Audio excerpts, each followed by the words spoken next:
In our last episode, we got a much needed visit from our dear friend Hillary and then readied ourselves to leave La Paz. In this episode, we sail 321 nautical miles. First, we position ourselves south on the Baja and then make the jump across the Sea of Cortez to the mainland, bound for Mazatlán. Welcome to G&T Sailing. If you're new here, I'm Gretchen and this is Tim. We've spent the last 2 years refitting Felicita, our Catalina 42, and have finally launched our sailing dream. We don't care where we go, we just care that we go, and we're glad you're coming along for the ride. So, it's kind of a milestone morning. Yeah, our first crossing. Mm-hmm. We are leaving. Sort of. Yeah, was it sort of. 160 miles? We are leaving from Frailes. Bahia Los Frailes. And then we're going to Mazatlán. Mazatlán. 3 o'clock in the morning. Yep. It should be 30-hour passage.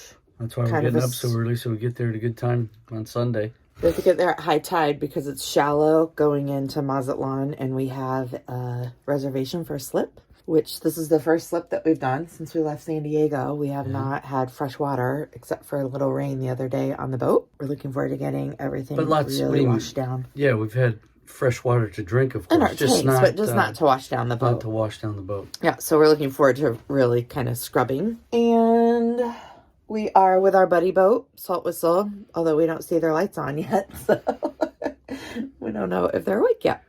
Making coffee.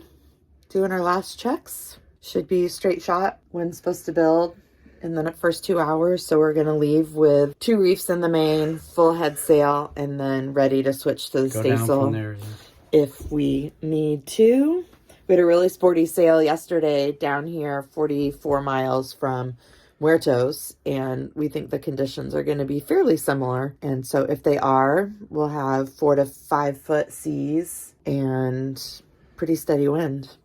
But this time we'll be on a reach. The forecast said that the waves are supposed to be on our stern, which is opposite of the wind and kind of weird. Not opposite, it's just out of line with the wind. Out of line. Like, I don't understand why the waves are turning around. It'll be great if they do because they'll be on our stern, but yeah. I'm a little bit skeptical. So, here we go, honey. See you on the other side. No, you'll see us during the side. All right, bye. You'll see us as we're going. Okay, what's our current status? We left this morning at 3 a.m. 3:20, actually.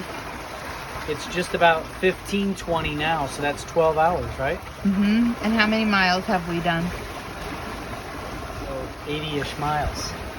So, how's it going for you so far? Good. The only critique I have is we originally said, knowing that the wind was going to build after we left the anchorage, we were going to start with 2 reefs in the main and a staysail, but we were lulled into a sense of security when we took off because the wind wasn't that big in the anchorage or even when we left, so we thought, let's just put the big head sail out. And then it built exactly like it was forecast, and we... In the dark, and big seas. So anyway, it worked, but it was just a little extra. It wasn't even stress. It was just a little extra work that we didn't need to be doing at 4 o'clock in the morning. Yeah. So we should stick to our guns. The forecast has been good. We've planned very well.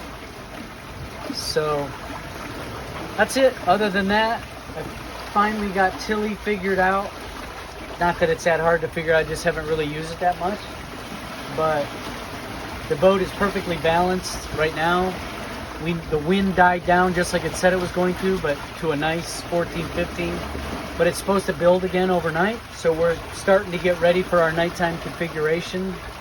I'm going to do 2000 to 0100, and you're going to do 0100 to 0600, right? Yep. And we're due to arrive around 7 or 8, depending on how fast we go.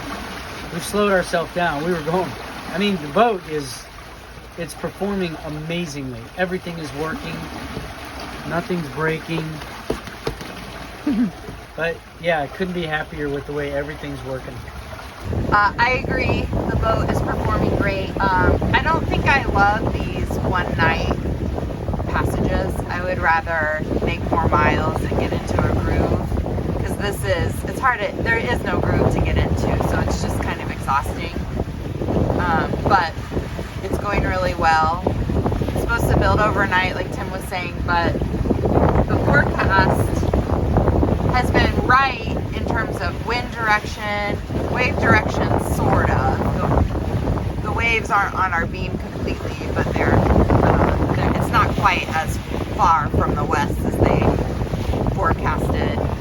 But what I'm finding this weekend is that the European model, the actual wind is more, it's like 4 or 5 knots higher than what's predicted. And so tonight, around 6 p.m., it's supposed to start building like 13 to 18, gusts to 18.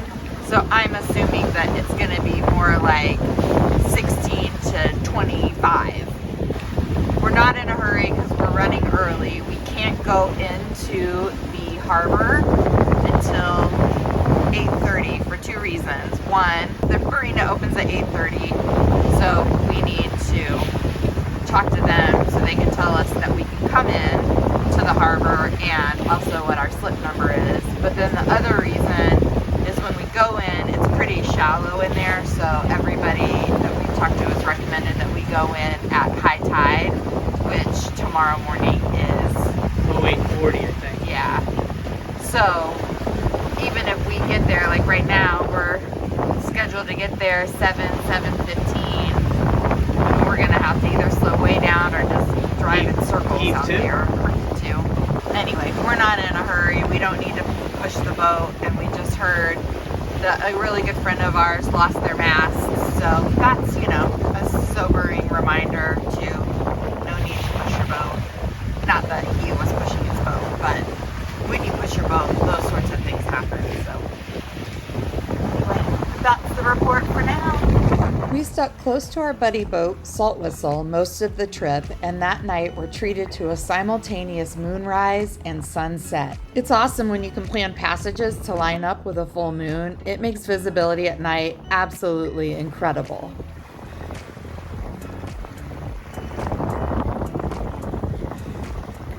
So good news is our timing into Mazatlán is perfect.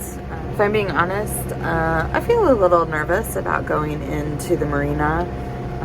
We haven't been into a marina in a long time, and so anytime docking the boat is a little,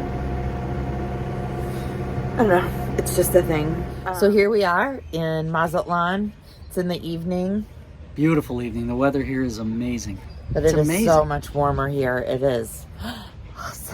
This breeze and the sun and the palm trees. We should have been here 73 days ago. Yes, in hindsight, we would have left Cabo and come straight across to either Mazatlán or Puerto Vallarta. I don't mind going to La Paz and checking that out and seeing what's happening there. Wouldn't have stayed. Exactly. Maybe even the one little island hop we did, and then just get the heck out of Dodge and come over here. Yeah. Like everybody said, go south, get warm. But not everybody said it. Only a couple people did, and we didn't The people that we listen. should have listened to said it. Yeah. So, let this be It's a too lesson. cold up there. I mean, this body is Californiaized. Yeah. How'd this all wrap up for It was you? amazing. It was an awesome crossing. It was just a perfect sail, and we did everything right. And the boat is amazing. This boat is Very really dialed performing in. well. Yep. And then I remembered how to dock the boat without crashing. I had to do it twice. Once at the fuel dock to check in, then once luckily they're both end docks, but hey. Yeah. We had to come through this channel right here. Yeah, which there was a lot of hullabaloo that everybody we talked to about coming in here, the low, and we did have to come in at high tide. It's very shallow. I mean, it's not hullabaloo. It's just we planned it well. No, I know. We made but good choices. Everybody we people have talked had to bad. were trying to poo-poo the idea because it was so difficult. Well, people were poo-pooing the idea of anchoring. Yeah, and they said it then wasn't an anchor friendly, and it isn't. It's not. You can anchor out there, but it's a miles long dinghy ride, and there's really no dinghy docks or anything. So you got to get a slip. Yeah. And then everybody's talking about how shallow and the tight space to get in. It is and out of shallow. I mean, we only have at low tide, we only had 4 feet under the keel. So it is shallow, but They put us in a good spot here on the end, so Yeah, and we should get out of here pretty easy at high tide. We're here with our buddies. They're just on this end dock, Both of right these in front boats of right us. next to each other. We got to get a picture of that. So we're gonna have a celebratory dinner. Tim has already professed he's gonna Get my tie one baracho. on. I'm gonna get my baracho on. He started with. 2 baby beers in. Cocktails next. All right, we got a plan. Our first passage of a major body of water Exactly. in the books. That was very good. Join us next time as we send Tim up the mast and explore Mazatlán. Hey, thanks so much for watching. Be sure to subscribe so you catch all the episodes of our first season cruising in Mexico. And head over to Instagram for real-time updates. Check out our tracker and more details about our cruising life at gntsailing.com. We'll catch you next time. Mexico is Sexico!